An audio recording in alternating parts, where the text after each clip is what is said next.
Nous venons à l'église parce que nous attendons le retour du Seigneur Jésus. Notre préoccupation première de venir à l'église, c'est le retour du Seigneur. Amen. Donc, pour une raison XY, tu diras, je ne savais pas. Ne sois pas distrait. Donc, que tu dors, que tu travailles, où que tu sois, notre première préoccupation, c'est le retour du Seigneur. Nous venons à l'église pour épouser son retour. Ces jours, nous ne connaissons pas, dit la Bible, pour ce qui est du jour et de l'heure, personne ne le sait, ni les anges des cieux, ni les fils, mais les Pères seul. Une rectification, ni les fils. Les fils de Jésus. Ici, on dit, même les fils ne les connaît pas. Qui peut ajouter? C'est Jésus qui ne connaît pas le jour qui va revenir.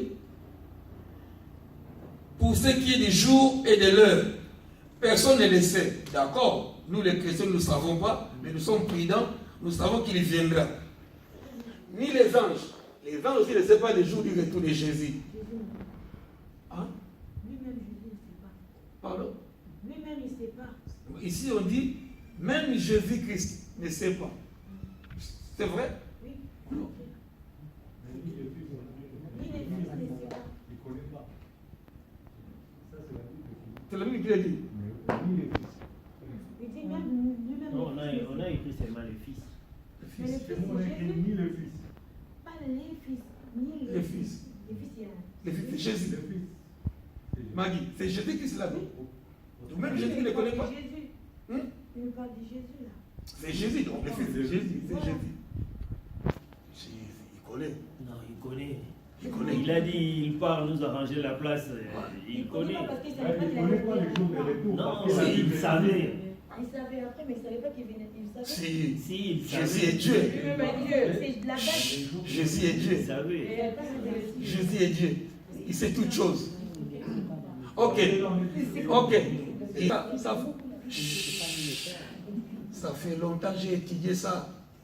Maggie, attention, tu vas louper. Ni le fils de Jésus. Mais ici, c'était Jésus en tant qu'homme non glorifié. Voilà. C'est l'auteur, c'est Matthieu qui écrit. Voilà. Donc, Jésus n'était pas encore ressuscité, glorifié. Mais Jésus connaît. Si Jésus est Dieu, il connaît toutes choses. Oui, oui. Hein? Rien ne lui échappe. Tout a été écrit par lui. Donc, quand Jésus est Dieu, il connaît. Il connaît tout. Ok. Donc, il connaît. C'est Jésus. Il connaît.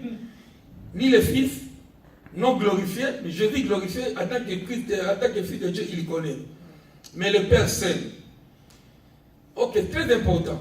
Je ne suis pas contre les fêtes.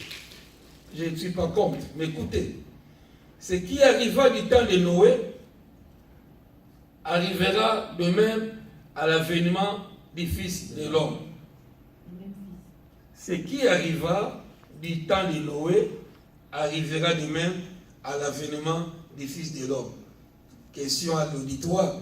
Qu'est-ce qui est arrivé au temps de Noé?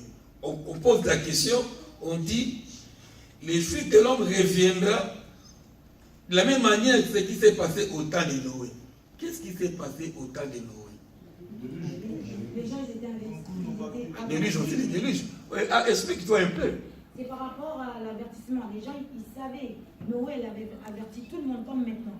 On dit Jésus va venir et ils ne croyaient pas. Jusqu'à ce qu'ils ont vu la déluge. C'est pareil.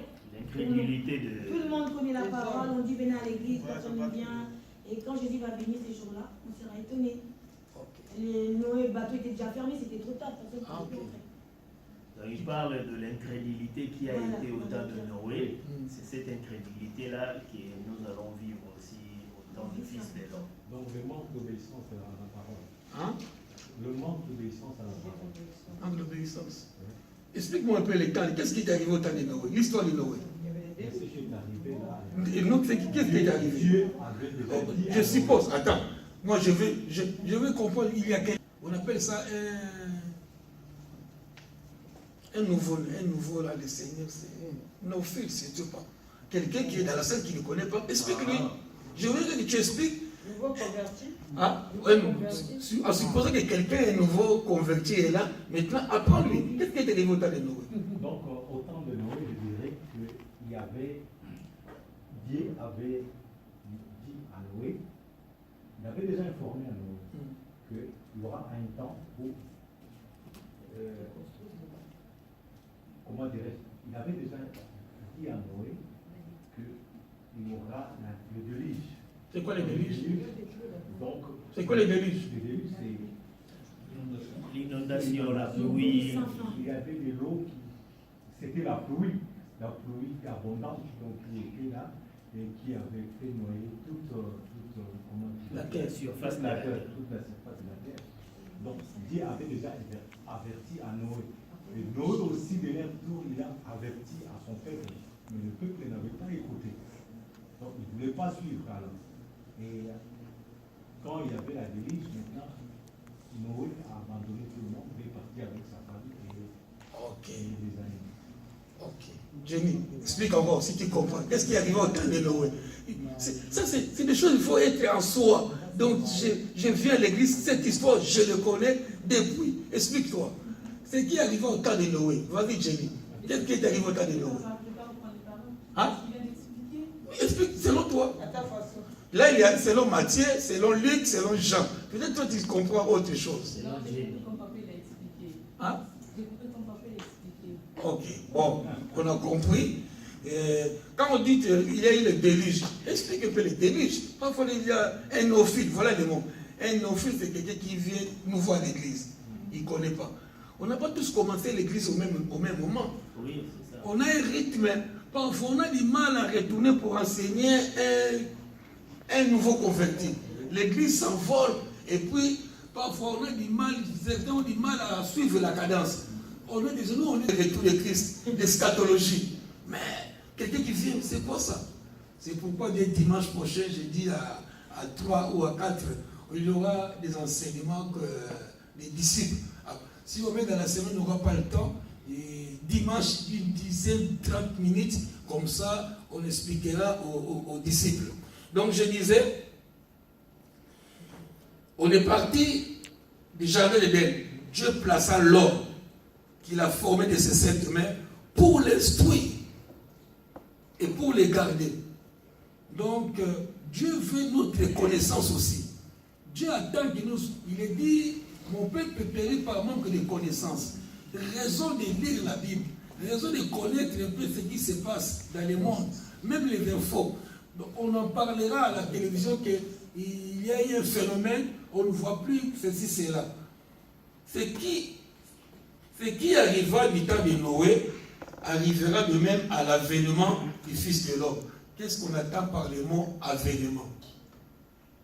Je lis la Bible. Ce qui arriva du temps de Noé arrivera de même à l'avènement. On explique. Maggie l'a dit, Papa Jojo l'a dit, Jenny l'a dit, Papa Constant l'a dit. Ok. Au temps de Noé, la méchanceté des hommes. Voilà un peu ce que j'attendais. Dieu a placé l'homme. Et puis, les hommes sont devenus pervers, méchants.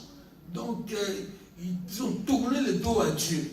Dieu s'est repenti même. Dieu regretta pourquoi j'ai créé l'homme. Donc, nous, quand on nous fait du mal, quand tu envoies, même quand nous disons à l'enfant, amène-moi de l'eau, l'enfant boude. Ça fait mal à papa et à maman.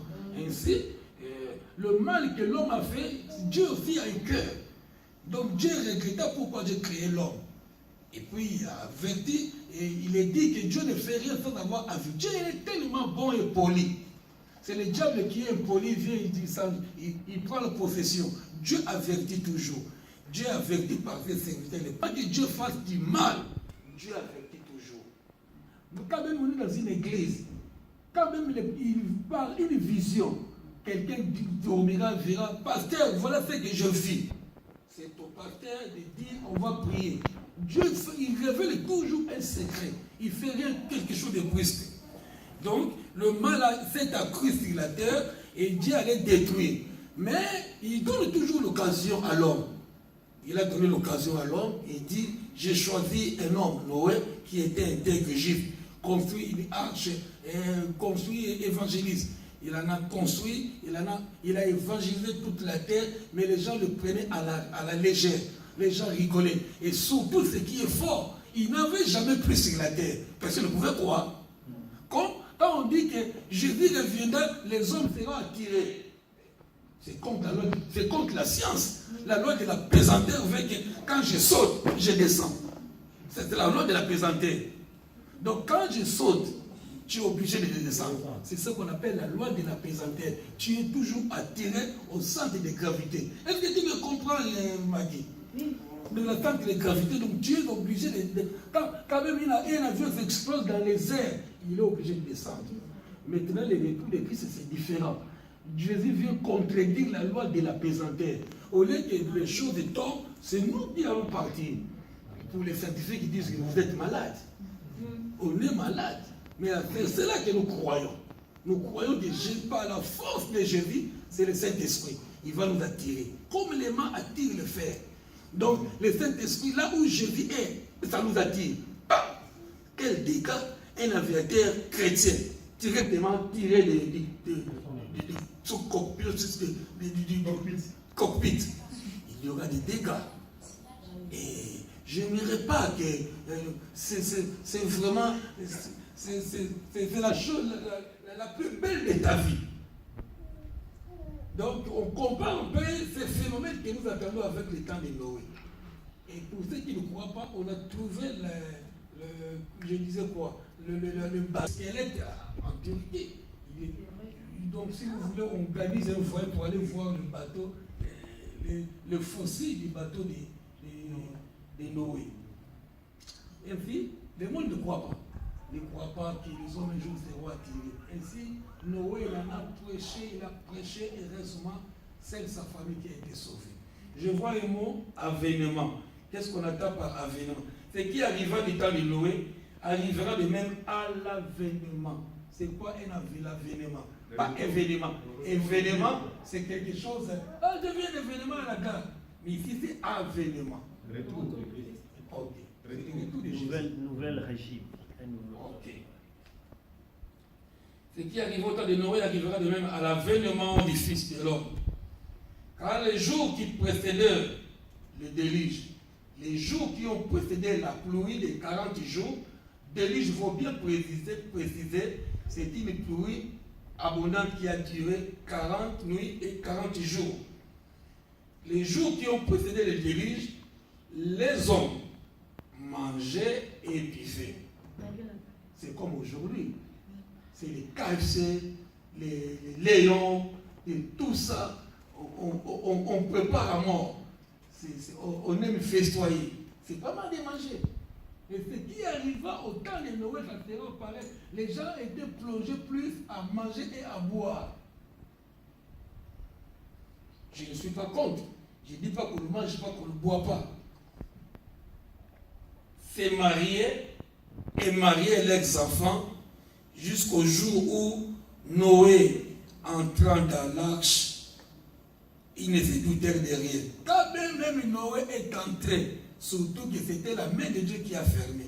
Noé est entré, il ne s'apercevait de rien. Le monde, la foule, les gens du monde s'en foutent. Il monte. Et jusqu'à ce qu'il s'est monté, les gens ne se doutèrent de rien. Jusqu'à ce que les déluges viennent et les emportent tous. Il en sera de même à l'avènement, retour de Christ, le Fils de l'homme. Alors, de deux qui seront dans les champs, l'un sera pris et l'autre laissé. De deux femmes qui moudront à la meule, l'une sera prise et l'autre laissée. Donc, des hommes, des amis, qui étaient dans un champ en train de cultiver. C'est pour dire que, c'est juste une image pour dire que c'est le bon et le mauvais. Donc il y aura partout, même à l'église.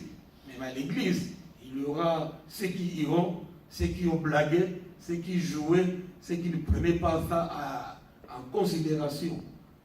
Partout. C'est binôme. On vit dans un binôme. Il y a toujours deux. Dans un couple, un peut partir, un peut rester. Je disais, j'ai médité ce matin, c'est Dieu plaça l'homme dans un endroit idéal pour l'instruire et pour les garder. C'est Dieu qui instruit, c'est Dieu qui garde, c'est Dieu qui protège. Il ne voulait pas que l'homme soit les intempéries, il ne voulait pas que les mauvaises circonstances. L'homme était sous la protection de Dieu Yahweh lui-même. Comme aujourd'hui, l'Église est sous la protection de Dieu à la personne de Christ Jésus. Veillez donc, puisque vous ne savez quel jour votre Seigneur viendra. On dit seulement de veiller. Veillez donc, puisque nous ne savons pas les jours où le Seigneur viendra. Sachez-le, ça c'est très important, c'est une lecture explicative. Sachez les frères, si le maître de laquelle veille de la nuit, le voleur doit venir. Si un voleur disait à toi, oh, aujourd'hui on viendra voler chez vous. Aujourd'hui les voleurs viendront dans votre maison. On ne dormira pas. J'appellerai les plus costauds de l'église. Venez, nous allons veiller chez moi. Nous allons chanter comme ça. Quand le voleur viendra, il dit, oh, il chante. Il fête. Donc, la maison veillera. Si un voleur dit que je suis constant de venir voler, pasteur vient dans cette tout, 10 personnes à la maison, on va chanter, louer. Quel est ce voleur qui viendra à la maison? Personne, parce que quand il voit que les gens viennent, ils chantent, ils mangent, ils dansent. Donc je ne peux pas voler. Donc on ne donne pas l'occasion à l'ennemi de voler. Donc c'est ainsi l'image. Veillez donc, vous ne savez quel jour votre Seigneur viendra. Sachez-le, si le maître de la maison savait à quelle heure veille de la nuit le voleur doit venir, il y veillerait. Il ne se laissera pas percer sa maison. Donc si un maître de la maison savait à quelle heure on viendra voler, il y veillera. La maison ne sera pas détruite ni volée. C'est pourquoi vous aussi, nous aussi, on s'adresse à nous, Église. Si celui qui veut sur sa maison pour que les voleurs ne viennent pas, alors nous sommes obligés de veiller. C'est pourquoi nous aussi, tenons-nous prêts, à tout moment, que je dors, que je ronfle, que je me lève. Donc à tout moment, la trompette peut sonner. C'est pourquoi nous aussi, tenons-nous prêts, car le Fils de l'homme viendra à l'heure où vous n'y penserez. Il peut venir, je dis tout à l'heure, à tout moment. Donc l'église n'est pas discrète. C'est le but même de l'église. Il a dit, je m'en vais, j'ai entendu une réponse. Vous préparez une place. Quand j'en aurais préparé, je venais vous chercher un à un. En fait, là où je suis, vous y soyez aussi. Donc il est mort, il est retourné vers son Père pour nous préparer une place. Une place. Un endroit idéal. Il veut que nous soyons à côté de lui. Comme il a placé l'homme au jardin, c'est vraiment le péché qui a fauché.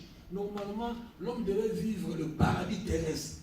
Il descendait chaque soir, il prenait des nouvelles, il retournait. Malheureusement, l'ennemi est venu faucher. Mais Dieu de bonté, Dieu d'amour, il n'a pas fini avec l'homme. Parce que l'homme est le fruit de sa création. C'est toute la divinité qui a dit créons. Donc, en toi ou à moi, nous sommes les reflets de Dieu Tout-Puissant. Il n'est pas n'importe qui, Église. Nous ne sommes pas n'importe qui. Dieu aimerait que là où il est, que nous soyons aussi. C'est pourquoi il reviendra nous chercher. Et nous vivons éternellement avec lui dans la gloire. J'ai entendu tout à l'heure quelqu'un prier, nous avons besoin de ta gloire. Quand même ici, tu ne le sens pas, mais il y a un endroit qui nous attend. Un endroit, le paradis, où nous vivons avec la gloire. Il est dit qu'il n'y aura plus de soleil, il n'y aura plus la lune. Qu'est-ce qui va éclairer? Qui a déjà dit ça? Il n'y aura plus le soleil qui nous éclairer. Il n'y aura plus le soleil. Là, aujourd'hui, c'est le soleil qui nous éclaire. La lune éclaire la nuit, et l'électricité, l'homme a fait l'électricité. Mais un jour, quand il viendra, il n'y aura plus le soleil. Sa gloire. C'est sa gloire qui va nous éclairer. On n'aura plus besoin. Non. Tout sera tellement glorieux qu'il n'y aura pas de ténèbres. Amen.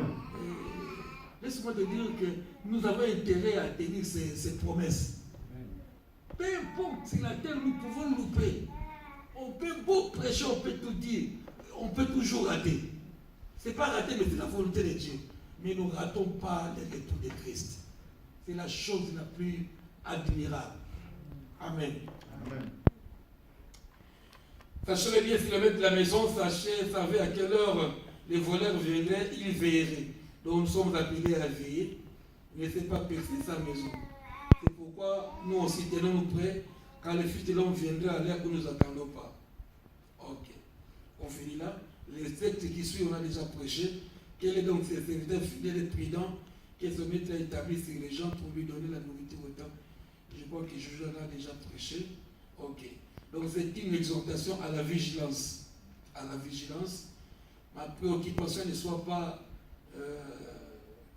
bien que c'est des projets, mais ma préoccupation première, c'est le retour de Christ. Et surtout, je veux que tu sois à la première réussite. Parce que quand l'Église est partie, c'est là où viendra le règne de l'Antéchrist. Quand l'Église est partie, il n'y aura plus du Saint-Esprit. Ce qui retient l'enlèvement, c'est le Saint-Esprit. Quand Jésus viendra enlever l'Église, le Saint-Esprit est parti. Mais ceux qui resteront, ils sauront qu'on a prié, les uns ne sont plus là. Ils vont continuer à prier. Ils vont continuer à prier ceux qui resteront. Malheureusement, c'est le règne de l'Antéchrist. L'Antéchrist ne voudra pas que les gens prient. Donc il y aura des persécutions. Il n'y aura même pas de salles comme ça. On va prier dans des caveaux, dans des maisons. On interdira la Bible. À ce moment, on aura des feuilles. Donc, les conditions de prière seront difficiles. Si on vient, on vous prie, on vous tue. Donc, c'est pourquoi l'idée est que nous soyons partis au premier tour. Parce que ceux qui resteront, les choses seront compliquées. L'État, donc il y aura un chef mondial, il n'y aura plus Macron ou Kabila. Un chef du monde qui va régner. Donc c'est lui qui va donner des lois. Plus d'église, plus de Jésus, plus de quoi. Mais puisque nous avons entendu parler de Jésus, ceux qui resteront, ils continueront de prier. Et là, c'est un peu difficile. Tu appelles ma Marie? Tu appelles? On dirait que tu appelles. Et tu restes. Tu es dans les airs ou quoi? Tu comprends? Donc fais l'effort de partir pour le premier tour. Ok. Amen. Amen. Ok, nous finissons, il est 20h-10. Donc veillons, soyons prêts au jour le jour. Donc voilà. On nous appelle à la prudence. C'est à cela que nous sommes devenus chrétiens. Nous avons cru à la personne de notre Seigneur Jésus. Il est mort pour nos péchés. Ressuscité, il est parti nous préparer une place. Il veut que nous voyions auprès de lui. Donc, problème de chauffage, non, ça va finir. Nous serons une église unie. Plus une église de blancs, plus une église de Saint-Denis. Non, nous serons tous ensemble au devant de lui. Quelqu'un veut dire amen? On va acclamer le Seigneur. Dis merci à Dieu pour ce